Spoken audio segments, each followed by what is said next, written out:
থেকে যে আজকের আমাদের পাড়ার যেসব জায়গায় মানে জলা জমি আছে সেসব দিকে এসেছিলাম একটু ঘুরতে। দেখছিলাম একটু হাওয়া ভালো এই দিকটায়। সত্যি আমাদের যেসব কলকাতার বুকে আমরা ঘুরে বেড়াই যেসবভাবে দেখি যে আমরা মানে ওই ঘর বাড়ি বেসব দেখি, কিন্তু সত্যি কথা হলো কলকাতার বুকে এক সাইডের দিকে সত্যি আমরা আমাদের এদিকে রয়েছে যে কত সুন্দর ঝিল পুকুর। আসুন না আমাদের দেখাচ্ছি, সুন্দর সুন্দর রাতবেলা ভালো লাগবে। এইদিকে যেন বড়টা, এটা কিন্তু বিশাল বড় ঝিল। এটা কিন্তু বিশাল বড় ঝিল। এদিকটাও আছে বড় অনেক কিছু।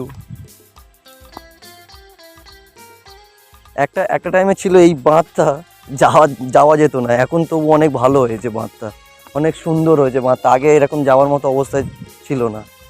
এখন এইখান থেকে পুকুর থেকে কাটিয়েছে, এখান থেকে পুকুর থেকে কাটিয়ে মাটি দিয়ে বড় বড় গাড়ি এসেছিল।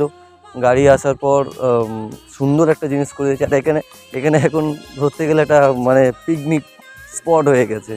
এখানে সবাই এখানে ধরতে গেলে সন্ধ্যাবেলায়, এখন তো কেউ নেই, কাউকে এখন দেখা যাচ্ছে না, কিন্তু ঠিক সময় মানে ঠিক সময় বলতে ঠিক 8টা সাড়ে 8টার পরে সবাই এসে যাবে। এসে এখান থেকে যতদূর চোখ যাচ্ছে বাঁধের দিকে ততটা পর্যন্ত লোক পুরো ভর্তি হয়ে যাবে। সবাই এখানে এসে আনন্দ করে, কেউ বসে গল্প করে, কেউ বসে এমনি আড্ডা মারে, কেউ খাওয়া দাওয়া করে, কেউ পিকনিক টাইপেরই ওই খাবার দাবার নিয়ে এসে একটু বসে খাওয়া দাওয়া করছে, ফোন ঘাঁটছে, কেউ গেম খেলছে। তো এখন এইভাবেই চলে এই জায়গাটা।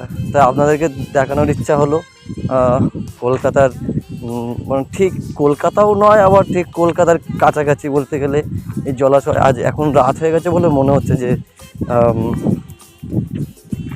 কেমন অন্ধকার বা কিছু বোঝা যাচ্ছে না, কিন্তু হ্যাঁ একটু দিনের বেলার দিকে যদি আসতে পারতাম ভালো হতো। কাজে থাকি, কাজকর্ম করি, তো তারপরেও এই দিকটা একটু আসার ইচ্ছা হয়। এটা কি?